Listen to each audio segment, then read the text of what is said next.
ನಾವು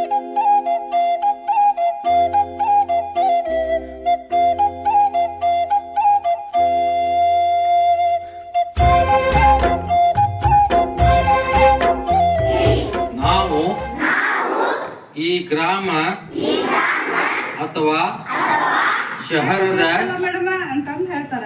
ಅದು ಕುಡಿಯೋ ನೀರೊಳಗಷ್ಟ ಅಲ್ಲ, ಒಟ್ಟೆ ಸ್ವಚ್ಛ ನೀರು ಎಲ್ಲಿರ್ತದ, ತಿಳಿ ನೀರು ಎಲ್ಲಿರ್ತದ ಅಲ್ಲಿ ಇರ್ತದ ಅದು ಸೊಳ್ಳೆ, ಡೆಂಗು ಸೊಳ್ಳೆ. ಅದನ್ನ ನೀವೇನ್ ಮಾಡ್ಬೇಕಾ? ಫ್ರೆಂಡ್ಸ್ ಇರ್ತಾವ, ಅವೆಲ್ಲ ಫ್ರೆಂಡ್ಸ್ ಸೇರಿ ಮಾತಾಡ್ತಾವ. ನಾನೊಂದು ಇಡಿಪೆ ಸೊಳ್ಳೆ, ನಾನೊಂದು ಬೇರೆ ಬೇರೆ ಸೊಳ್ಳೆಗಳು ಇರ್ತಾವ. ಹೇಳಿದ್ರಲ್ಲ ಆಗಲೇ ಯಾವ್ಯಾವ ಸೊಳ್ಳೆಗಳು ಈ ರೋಗ ಅಂದ್ರೆ ನಾವೆಲ್ಲ ಇಷ್ಟು ಕಷ್ಟಪಟ್ಟು ಮೊಟ್ಟೆ ಇಟ್ಟು ಮೊಟ್ಟೆ ಲಾರ್ವ ಪ್ಯೂಪ ಸೊಳ್ಳೆ ಆಗುವ ಅಂತ ಎಷ್ಟು ಕಷ್ಟ ಅಂತ ಈ ಮನುಷ್ಯರಿಗೆ ಗೊತ್ತು. ಒಂದೇ ಕ್ಷಣಕ್ಕೆ ನಮ್ಮ ಮೊಟ್ಟೆ ಕಟ್ಟ ನಾಶ ಅಥವಾ ಹೋಗ್ಕೊಳ್ಳೋದ್ರಲ್ಲಿ ನೀರಿನಿಂದ ಹಾಗೆ ಮಾಡ್ಕೊಳ್ಳಿ.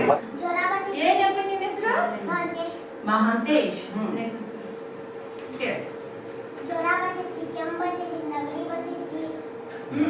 ಎದ್ರಲಿಂದ? ಯಾವ ಸೊಳ್ಳೆ? ಡೆಂಗು ಜ್ವರಗಳನ್ನು ಉಂಟು ಮಾಡ್ತಕ್ಕಂತ ಅಪಾಯಕಾರಿ ಸೊಳ್ಳೆ. ಈಡಿಪಸ್ ಇರ್ಬೋದು, ಕುಯೆಕ್ಸ್ ಇರ್ಬೋದು. ಹೌದಾ? ಮತ್ತೆ